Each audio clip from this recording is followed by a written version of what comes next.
Bulletin की शुरुआत चारधाम यात्रा की खबर के साथ, जहां मौसम की बेरुखी को मात देते हुए बाबा के भक्तों का काफिला लगातार दरबार की ओर बढ़ता जा रहा है।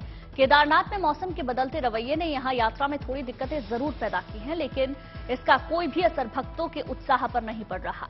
केदारनाथ में लगातार बारिश और बर्फबारी के बीच यात्रा जारी है। हालांकि यात्रा की रफ्तार थोड़ी सी धीमी जरूर हुई है। बाबा के भक्तों को कोई दिक्कत न हो, इसका पूरा ख्याल प्रशासन की ओर से रखा जा रहा है।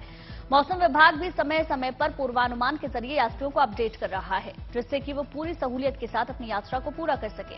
मौसम विभाग की ओर से श्रद्धालुओं को एहतियात बरतने की सलाह भी दी जा रही है। फिलहाल तो मौसम की बेरुखी के बीच श्रद्धालु भी धीरे धीरे ही सही बाबा केदार के दर्शन के लिए पहुंच रहे हैं।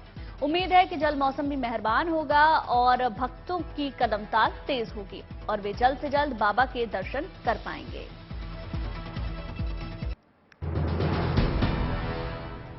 देश में होने वाले 37वें नेशनल गेम्स का काउंटडाउन रविवार को लोगो जारी होने के साथ ही शुरू हो गया। अक्टूबर और नवंबर के महीने में गोवा में खेलों के इस महाकुंभ का आयोजन होगा। इस बार का नेशनल गेम्स बेहद ही खास होने वाला है। ये अब तक का सबसे बड़ा नेशनल गेम्स होगा।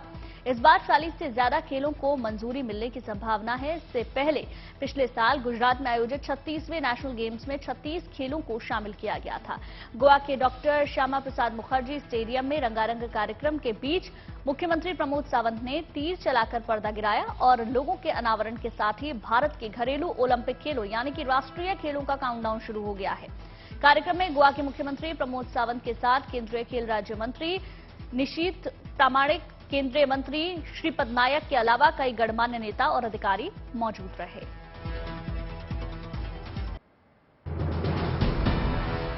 काम की आपाधापी में आपके कई ऐसे हुनर होंगे जिन्हें सामने लाने का आपको मौका नहीं मिल पाता होगा। ऐसे ही हुनर को मंच देने के लिए दिल्ली में एक अनोखे शो का आयोजन किया गया।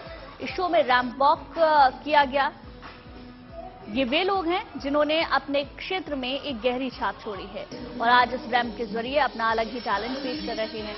इस शो में कॉर्पोरेट जगत के दिग्गजों ने खास तौर से हिस्सा लिया। शो का मकसद था बिजनेस से जुड़े महिला पुरुषों को एक ऐसा मंच देना और इसी हुनर और कॉन्फिडेंस के साथ कॉर्पोरेट जगत की ये हस्तियां रैंप पर नजर भी आईं। यकीनन फैशन की दुनिया से जुड़े ऐसे आयोजन भले ही पेशेवर लोगों के लिए थोड़ा लीक से हटकर हों, लेकिन अपने अंदर छिपी प्रतिभा को दुनिया तक लाने का ये तरीका बेहद खास है।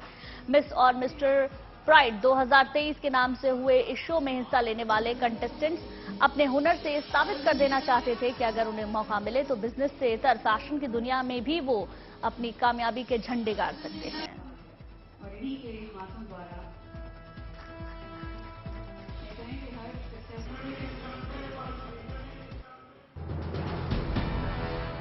और चलिए अब आप आपको दिखाते हैं कूनो नेशनल पार्क से बेहद खूबसूरत तस्वीरें। मध्य प्रदेश के कूनो नेशनल पार्क में मादा चीता ज्वाला के 4 शावकों का पहला वीडियो सामने आया है।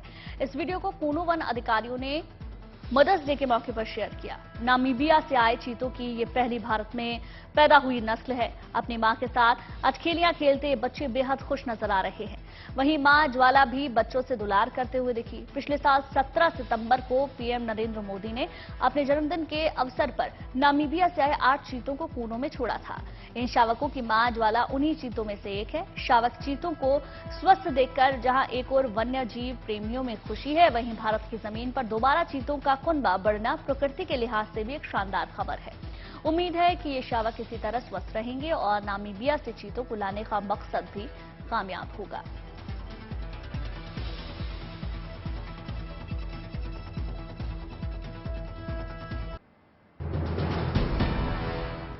अपनी मां को सम्मान देने के सबके अपने तरीके हैं। कोई मां को उपहार देता है, कोई कविता लिखता है, तो कोई पेंटिंग बनाता है। पर हम एक ऐसी कलाकृति की बात कर रहे हैं जो दुनिया भर की माताओं के सम्मान में बनाई गई है। इसे माइक्रो आर्टवर्क में गिनीज वर्ल्ड रिकॉर्ड बनाने वाले डॉक्टर गैटम वेंकटेश ने बनाया है। उन्होंने मां बच्चे की ममता से भरी एक मूर्ति बनाई है। दिखने में ये छोटी सी मूर्ति जितनी खूबसूरत है, उससे बनाना उतना ही ज्यादा मुश्किल है। लेकिन आपको जानकर हैरानी होगी कि वेंकटेश ने इस मूर्ति को महज 3 से 4 घंटे में तैयार किया है। पेंसिल पर मूर्तिकला की ऊंचाई 10 मिलीमीटर और चौड़ाई 8 मिलीमीटर है। वेंकटेश ने 12 साल की उम्र से ही मूर्ति बनाना शुरू कर दिया था। 2017 में टूथपिक पर एम्पायर स्टेट बिल्डिंग को 23 मिनट में बनाकर वेंकटेश का नाम गिनीज बुक में दर्ज हुआ था। तब से वेंकटेश ऐसी अनोखी कलाकृतियां बनाते आ रहे हैं उनके घर में रखे तमाम अवार्ड्स उनके रिकॉर्ड्स की गवाही दे रहे हैं।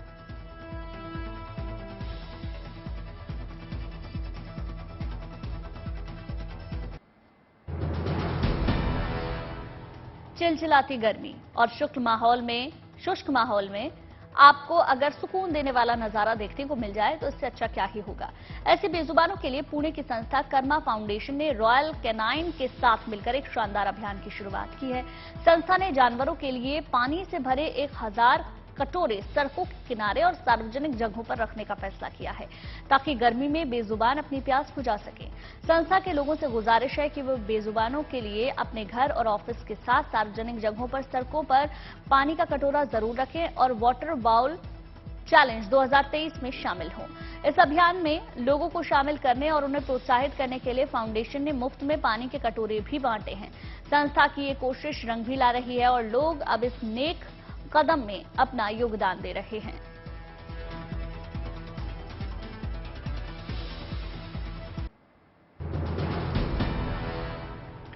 प्यार, मोहब्बत और देखभाल की जरूरत सिर्फ इंसान को ही नहीं बल्कि जानवरों को भी होती है, लेकिन बहुत कम लोग ऐसे होते हैं जो इस बात को समझ पाते हैं, लेकिन जो समझते हैं वो दूसरों के लिए मिसाल बन जाते हैं।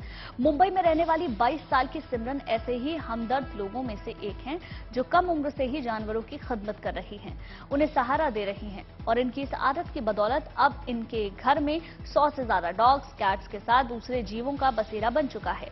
लेकिन इतने जानवरों का पालन पोषण और रखरखाव करना आसान बात नहीं है। सिमरन का अपना मकान बिक चुका है, लेकिन फिर भी उन्होंने इन बेसहारा जानवरों का साथ नहीं छोड़ा।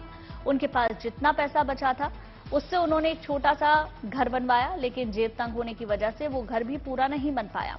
इस आधे अधूरे घर में ही वो इन जानवरों के साथ रह रही हैं। सिर्फ कुत्ते और बिल्ली ही नहीं, सिमरन गाय और दूसरे जानवरों की भी सेवा करती हैं। सिमरन का कहना है घर छोटा होने की वजह से वो इन जानवरों को घर नहीं ला सकती।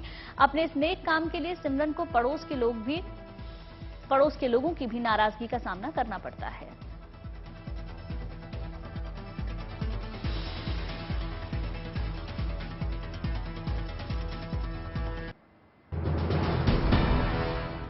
उत्तर प्रदेश में सरकारी विद्यालयों की तस्वीर अब बदल रही है। एक तरफ जहां स्कूल और बिल्डिंग और उनके रखरखाव के साथ साथ मूलभूत सुविधाओं में बदलाव लाया जा रहा है, वहीं दूसरी ओर छात्र छात्राओं की बेहतर पढ़ाई के लिए आधुनिक तकनीक का भी इस्तेमाल हो रहा है। कक्षा 1 से लेकर 8 तक के बच्चों के लिए अब सरकारी स्कूलों में भी टैबलेट लैब खोले जा रहे हैं। इसी क्रम में चंदौली सहित उत्तर प्रदेश के 4 आकांक्षात्मक जिलों में नीति आयोग की मदद से टैबलेट लैब खोले गए हैं, जहां बच्चे ऑडियो विजुअल माध्यम से पढ़ाई कर सकते हैं और इसमें उनको मजा भी खूब आ रहा है। दरअसल सरकारी स्कूलों में शिक्षा को बेहतर बनाने की गरज से बेसिक शिक्षा विभाग ने ये योजना शुरू की है, जिसके तहत परिषदीय विद्यालयों में पल लैब यानी कि पर्सनालिटी और अडेप्टिव लर्निंग सिस्टम की शुरुआत की गई और हर एक लैब में 50 टैबलेट भी उपलब्ध कराए गए हैं।